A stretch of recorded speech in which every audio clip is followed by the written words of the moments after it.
So here's the AI design news this week that you might have missed. We're going to talk about a new tool that is a little bit like Midjourney, but it's actually good at generating text and what that means for the design industry. Okay, so let's take a look at Ideogram. You can hop over to their website and sign up. It is free at the moment, but when you log in, you'll probably be asked to sign up to their terms of services. And as you can see, they don't actually give you a license for commercial use. So you can't use this in client work at the moment. I'm sure they'll bring up some paid plans soon. So let's take a look at what you get.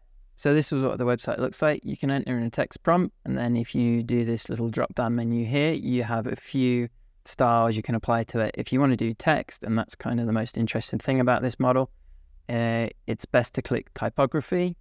You can type in the text you want and just put speech marks around it. Click generate and wait a couple of seconds.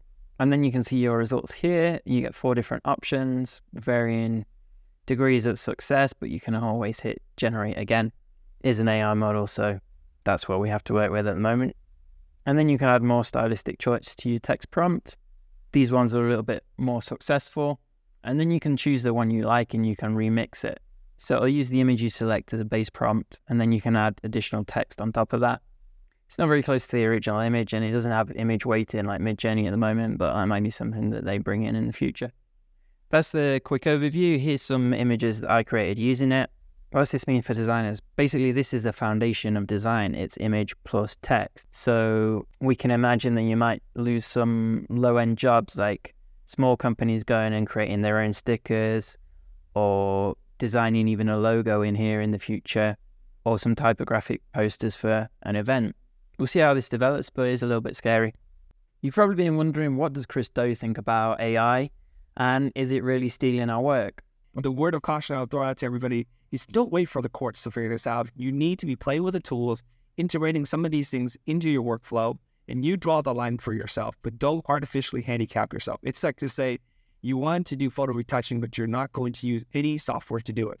You don't want to use Photoshop, you don't want to use Illustrator, you don't want to use any 3D image making program, because you want to do the old way. You want to build real models in real life, and you want to like things, and that's how people used to do it. You're putting yourself at a distinct disadvantage. That's my take. So mostly I agree with Chris. Like, the tools are getting to a point where you can't ignore them anymore. It's really a handicap if you don't use them. But that's not the full story, is it? Yes, that's correct. You gave the more honest answer. Economic dislocation, indeed. Like, we already know that there are jobs that are being impacted or they're being affected. In other words, some chunks of the jobs can be done. You know, if you're a programmer, you don't write functions anymore. Copilot write them for you. If you're an artist, though, it's a bit different, because a big chunk of the artist's economic activity has been taken by some of the image generators. And while new jobs will be created, it's going to be a long period of economic uncertainty. There is an argument to be made that even when they have full human-level AI, full AGI, people will still have economic activity to do. I don't know whether that's the case, but in either event, we will need to have something that will allow for a soften the blow, to allow for a smoother transition either to the totally new professions that will exist, or even if not, then we want government, the social systems will need to. So here's the thing, you can't really ignore these tools, but they are a threat, and we have to kind of balance that somehow and work out as an industry, what are we going to do and how do we move forward? So one of the big stories this week was Midjourney released inpainting, and here's a video of me talking about that.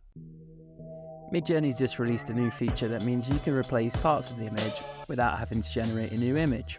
A bit like this. You could swap this ugly cat for a nice dog. Or maybe you could fix the weird hands in a photo.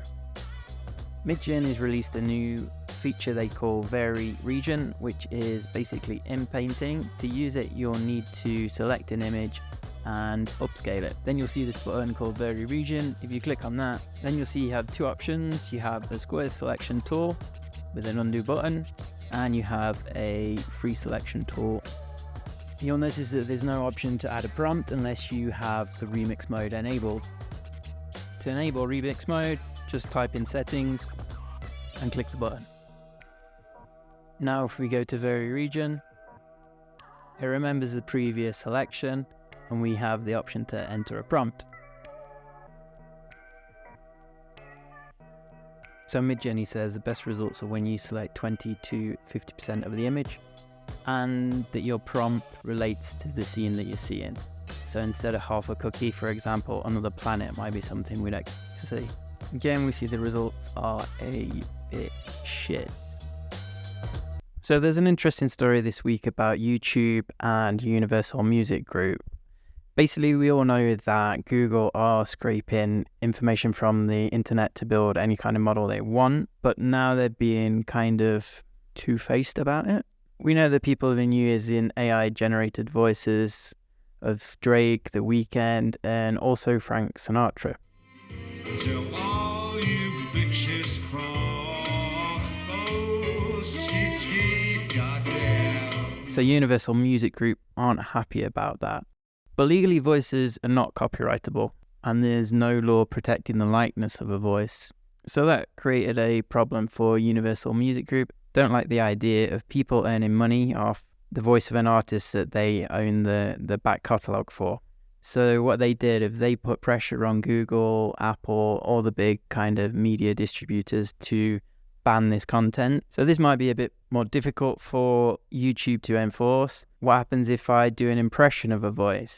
Does that get banned as well? How are they actually going to enforce this? So it's likely YouTube will start to take down AI-generated voices of artists singing, and where they draw the line, we'll have to wait and see. If you made it to the end of the video, you probably love our weekly newsletter that sums up AI design news. So head over to this website and sign up for that. And of course, follow us on this channel. Thanks.